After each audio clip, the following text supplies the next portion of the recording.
Kuya, ikaw. Sino ba ang boboto mo dyan sa eleksyon? Anim yung choices natin dyan. Baka may sino napupusuan, napipisil mo? Isko Moreno. Isko Moreno, pwede ba malaman tayo bakit? Kasabayan ko po yan sa pag-aaral Sa Tondohay? Dito po sa Almario. Sa Almario. Grade 6, kay Sir Orense at kay Ma'am Villaluz. Classmate mo siya? Opo. Tanda ni tatay. Sakto nanonood sa akin si Yorme. Sesend ko sa Viber niya. Baka may mensahe ka, sabihin mo na. Scott. Oo.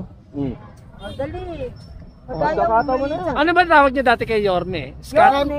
Scott Yung ba? mga kaklasiko po namin na dalawa, pinalibing niya po si... Bakit? Patay na ba yan, buhay? Patay na. Ayun.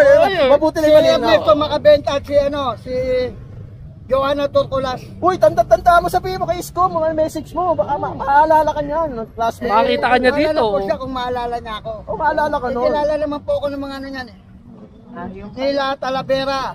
Nila Arnold. Tupera. Oo. Ayun, okay. Saka yung si Arnold. Ano ang nagustuhan mo sa mga ginawa ni Yorme nung siya'y nanunungkulan pa? Yan. Lahat po ng mga mahirap na tulungan, lalong-lalo na po nung pandemic. Yun, Marami po siyang natulungan tao.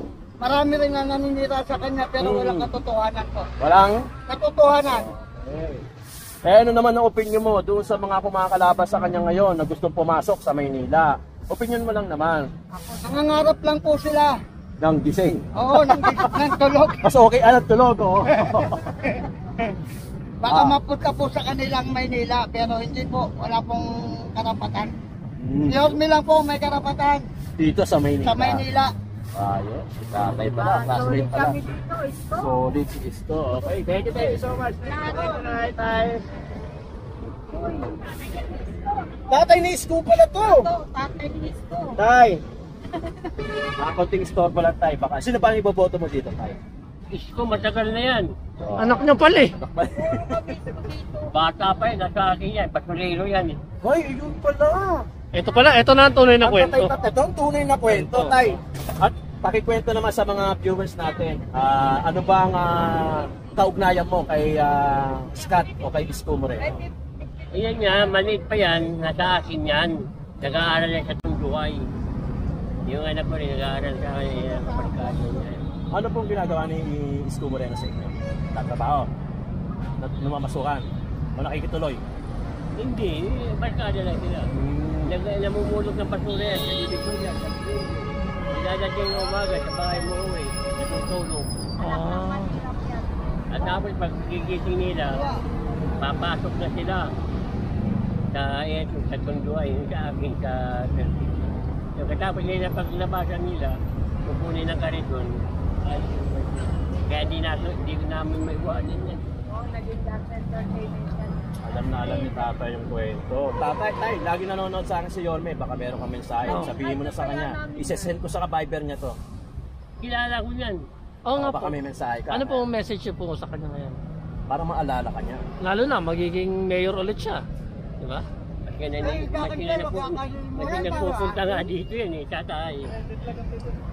Ang hinaano yan. Saka yung asawa ko namatay, kaya lahat ang nagkirbisyo. Talaga. Mabait na bata na yan.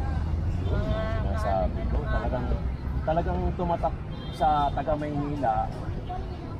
Tay, ano naman masasabi mo doon sa mga naninira kay Yorme na hindi naman nila alam yung Maynila talaga? Marami yan Marami sinasabi sila sa Maynila pero hindi naman sila lumaki rito. Yan ang hindi ko alam. Kami din taga-Tondo talaga nung araw. Ako niyan ako sa Barrio Mino, sa Dagupan. Dagupan, Anong zona ka? Nakalimutan kasi bata pa ako nung lumaki-laki na ako na rin. Tama ko pa nagkakaw yan kay mga recto, nagawad. Nagalaga ng babo yan. Babo naging ano yan. Mga kasamahan ni... Masipag po ba mag-aral si Yorme nung kabataan niya? Hindi, matanda na. Hindi, nung kabataan po ni Yorme, masipag po ba siya mag-aral? Oo naman pag ano lang yan magbabasura, tapos papasok. Makikita ni Yorme to, matutuwa yun. Ito, mga kasamahan ni... Makita ko folding.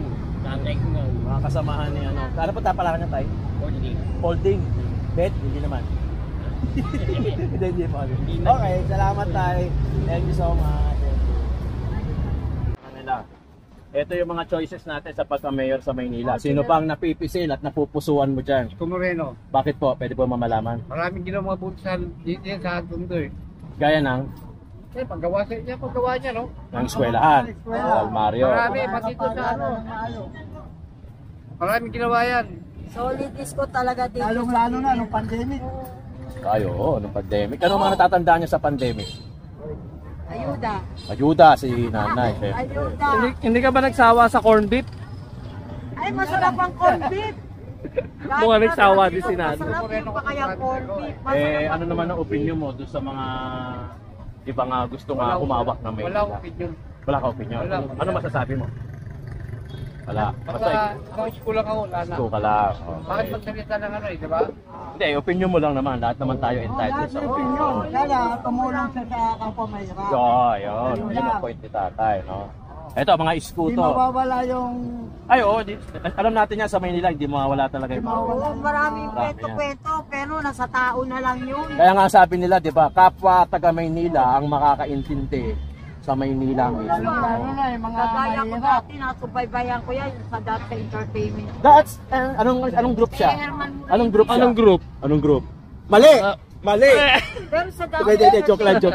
Hindi ko rin alam eh, hindi ko pa naabutan. dati sa dati entertainment, kay Herman Oo, Moreno. kay Herman Moreno. Mga apo niyan. Ito na, mga kasamaan niya, no? Para Tuesday. Iska. Tuesday troop atas. Parang Tuesday or Thursday, parang gano'n. Thank you po. Thank you po. Herman Moreno. Herman Moreno, tinuro niyo po kung saan yung namatay na ni-rape na nila Cordero, nila Angel Alquisa po. Angel Alquisa. Yung ngayon po umpisa ng pag-ano niya sa entertainment. Yun ang ano. Umpisa ng pag-ano niya. Pagpasok sa showbiz. Pasok, oo. Ayos. Yun, nakaroon pa tayo ng trivia, no? Trivia, galing kaya, ano pangalan mo kaya? Rex Marbibi. Rex Marbibi. Oo. Rex Marbibi. Anong pagkakaalam ni Yorme na pangalan mo? Yon. Oo, ayun po. Yan. Kilala po ako niyan, Rex Marbibi. Rex Marbibi. Alright, thank you Rex. Thank you, Di ba yung ano? Di ba ikaw yung sa dyaryo? Rex? Hindi po. Yeah. Sir, Batawa si tatay! Batawa si tatay! Parang alam mo yun tayo. Ano yun? Sir Rex. Diaryo! Si Sir Rex. O, di ba? Okay na, thank you tayo. Thank you, tayo. Salamat po.